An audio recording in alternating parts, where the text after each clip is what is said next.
Today on Sea Rescue, a young dolphin is so badly tangled up in fishing gear, if someone doesn't help, he could die. The trouble is he's in a vast aquatic wilderness and rescuers can't find him. People say a needle in a haystack. This is worse than a needle in a haystack. And this dolphin in distress wins the hearts of a group of school kids 1,000 miles away, and they're rooting for him to make it. It was kind of frightening. We hope he didn't die.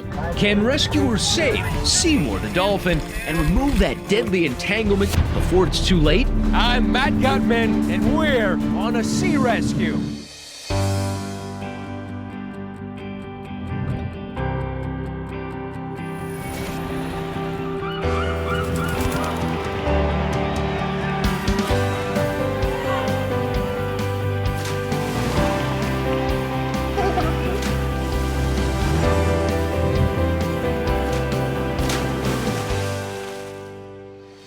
One of the hardest parts of rescuing a sea animal in distress can be finding it. And that's particularly true if the animal is in a remote location. The team only knows roughly the whereabouts of an injured dolphin, and zeroing in on his exact whereabouts proves to be just the first hurdle in the extraordinary story of Seymour the dolphin. It's a desperate search to save an injured dolphin. At least a dozen boats are on the lookout for him off Marco Island, Florida. There's mangroves everywhere. It's a maze of mangroves and waterways. And now you're talking about a dolphin somewhere inside this 55-mile area that you need to find. People say a needle in a haystack. This is worse than a needle in a haystack. The rescuers search everywhere for a young male bottlenose dolphin. It's a complicated operation, and marine mammal experts have been planning it for months. But today's effort may be their only chance to save him.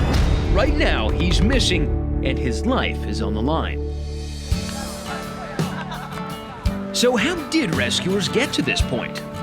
It all started months before with a very different kind of mission. Its goal to educate and give people a greater appreciation of this area and the animals that live in it.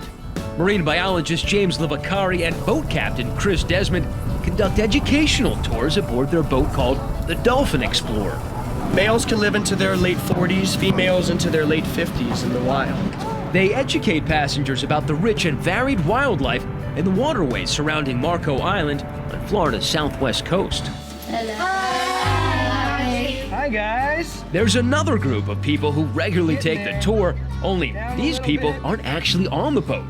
They're at the end of an internet connection. That's because James also gives virtual tours of the area and its wildlife via live video chat.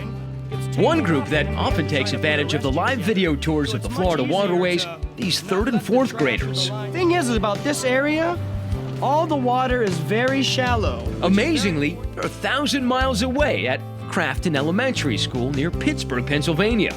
The idea for this highly unusual classroom project came after their teacher, Susan Costco, visited Marco Island and discovered Chris and James' virtual tours by accident. He just happened to mention they were going to go into the schools live.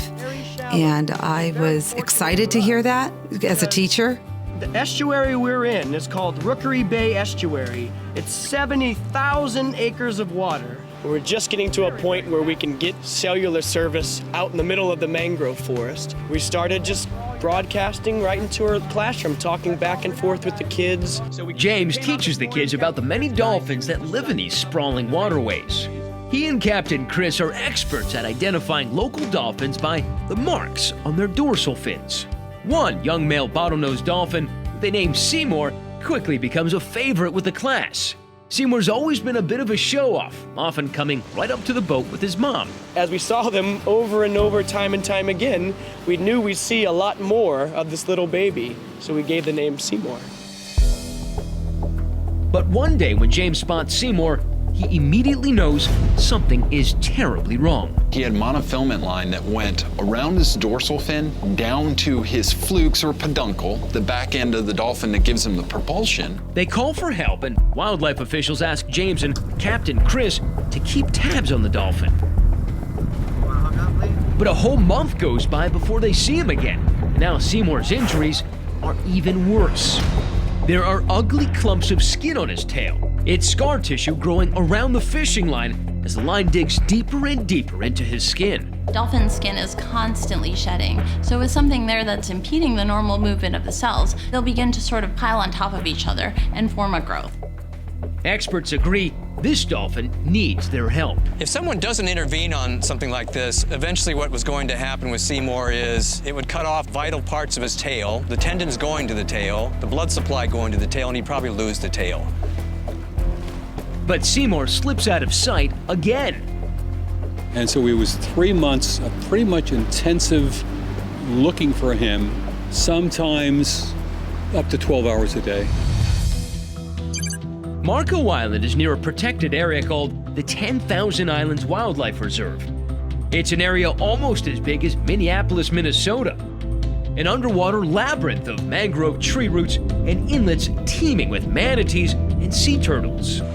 It's a perfect habitat and a perfect hiding place for a bottlenose dolphin. As the search for Seymour continues, the students at Crafton Elementary in Pennsylvania grow more and more concerned. We heard that he had a fishing line wrapped around his tail, and everyone was worried. It was kind of frightening. So the kids decide to organize a series of fundraisers for Seymour. The students said to me, we need to help. And I said, how can we help from Pittsburgh? What can we do? And they said, well, we can fundraise. We did a hoagie fundraiser, which was a huge success. And then we did one with a local bookstore. They hope the money they raise can somehow help Seymour.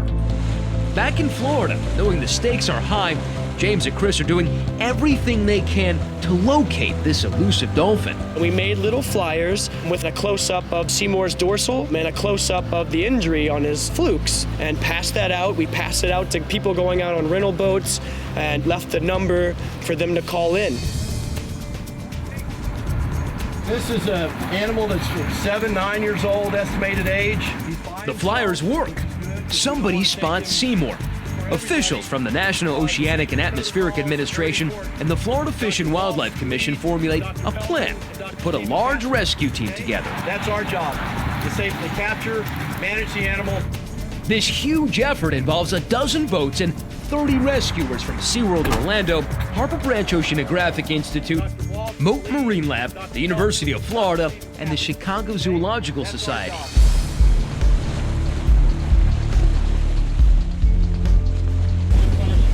They search for 6 hours, but Seymour's a no-show. We had seen like 20 dolphins, none of which were Seymour. And we were coming out of the bay, and one of the ladies said, well, there's a dolphin. And I glanced over and instantly recognized the markings on the dorsal fin, which told us that it was Seymour. They found Seymour. Now the team finally has its chance to rescue him and remove that life-threatening entanglement. Coming up, as the rescue team moves in, the kids from Crafton Elementary are watching this real-life drama unfold live in their classroom. I was excited and worried because I didn't know if it was going to turn out right. Can rescuers save Seymour and remove that potentially deadly fishing line?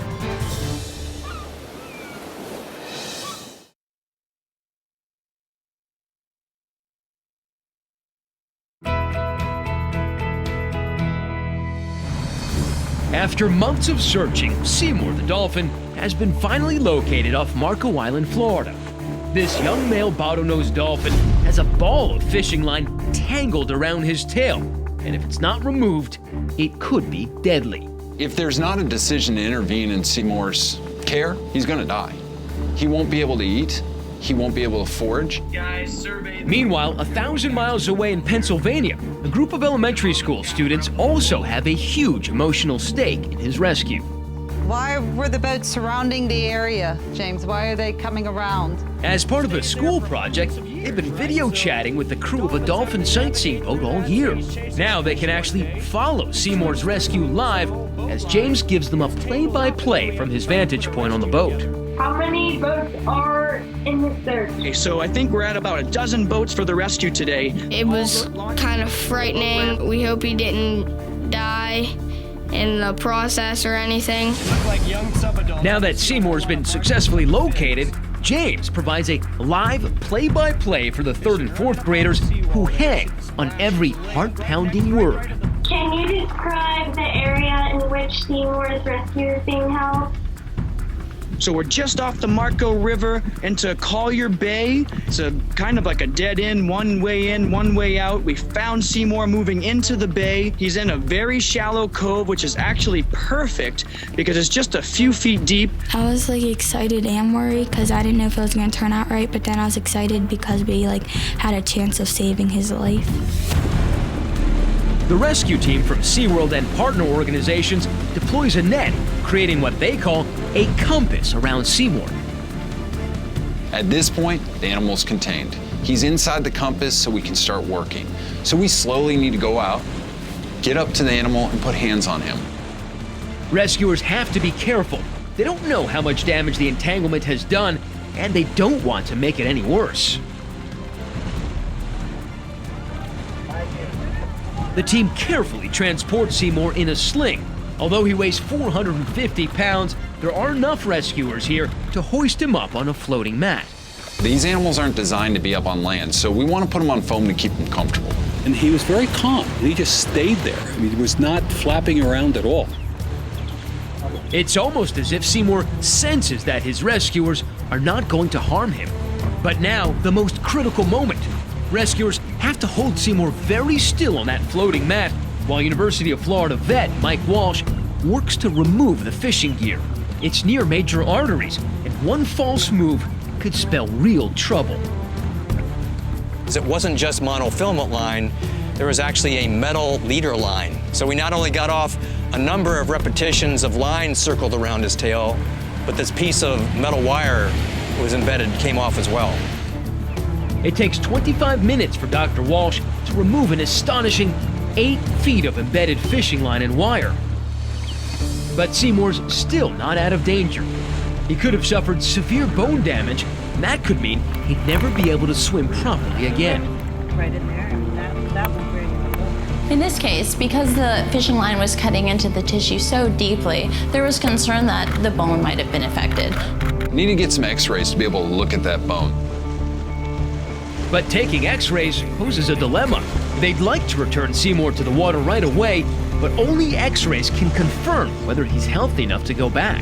1, 2, 3. Trouble is, the nearest facility where they can take an x-ray is hours away. Coming up, an unlikely solution to the team's dilemma. To help these guys is a wonderful feeling. Can this local horse doctor help save Seymour the dolphin?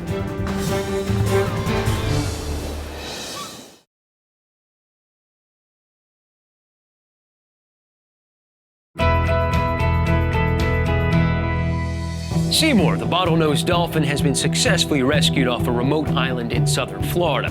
Veterinarians have cut a tangle of fishing gear off his tail, but they're still concerned it may have caused serious damage. One way to know for sure is to take x-rays. But how on earth are they going to do that with Seymour still in the water?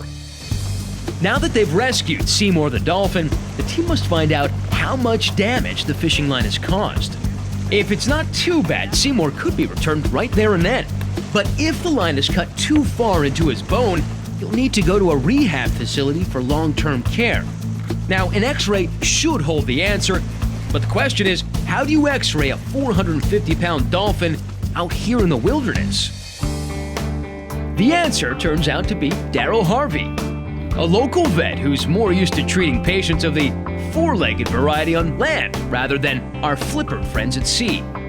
But his portable x-ray machine is just what the doctor ordered. This is an on-location x-ray machine that can be taken just about anywhere that we have a little bit of power. We use it in the field for our horses. I've actually x-rayed a zebra before.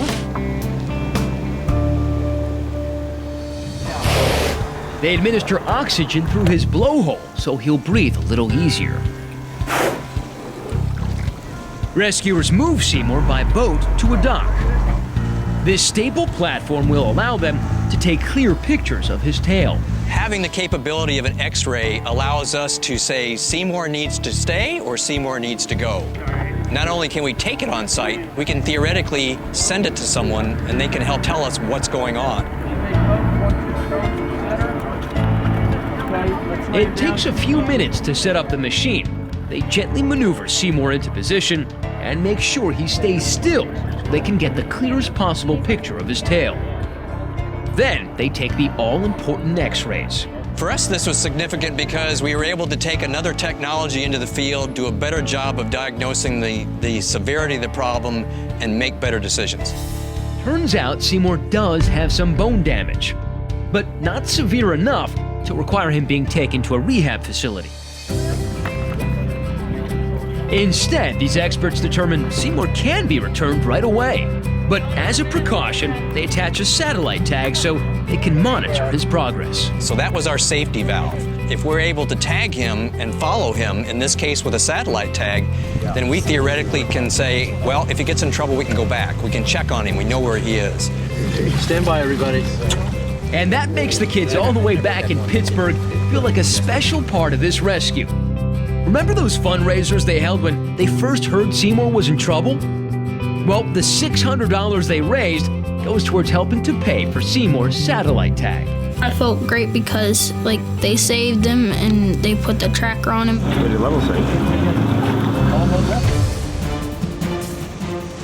Coming up. Okay, guys, so breaking news. He's back out in the wild. Now it's fingers crossed that Seymour's story will have a happy ending.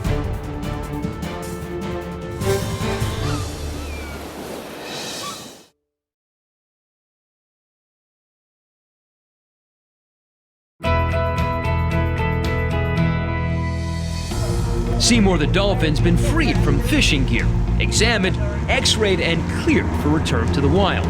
The rescue team keeps him comfortable as they transport him. It's full steam ahead to the spot where they first rescued him. But before he goes, they give him one final shot of antibiotics to protect him from infection.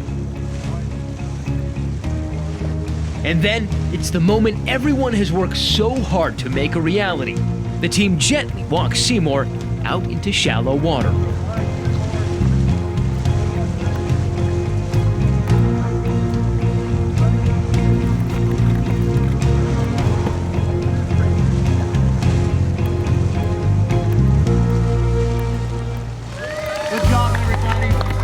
Okay, guys, so breaking news. It looks like the line removal went well, so he has been released. He's back out in the wild. Back at Crafton Elementary outside Pittsburgh, the kids are overjoyed. I was so happy. I was like, yes, he's going to be all right. He's going to be in the wild. They were celebrating. From what Susan said, they were running down the hallways. They had to try to contain these guys. They were running down saying, Seymour's free, Seymour's free, he's been saved. So it was very exciting for them, and I'm sure they felt as big a part of the team as we did that day. The satellite tag the students helped provide will now be a real-time window into Seymour's world, giving rescuers daily updates on his whereabouts. Within the first day, he swam down to the very south end of Marco. He swam out into the Gulf maybe a mile or more, and then eventually swam around the entire island of Marco Island. Over the next several weeks, Seymour travels miles out into the Gulf of Mexico, pretty much to the limit of where coastal bottlenose dolphins go. Another sign that he's happy and healthy. This story has a great ending. And he's out there being a normal dolphin, foraging again, and living a good life in the local Florida waterways. For Seymour's young fan club, there's the satisfaction of knowing they made a huge difference in the life of this dolphin. It's important not to litter because it could hurt wildlife like really bad. I think about him roaming around doing normal dolphin things. Take a seat at the table. Their level of excitement just increased. It just went through the roof. I could tell immediately that they were eager to extend what we were learning from James. It was just amazing to see that happen before my eyes. It gives me so much hope and happiness to see the kids connecting with nature and feeling like they're a part and they could really make a change and make a difference in the world.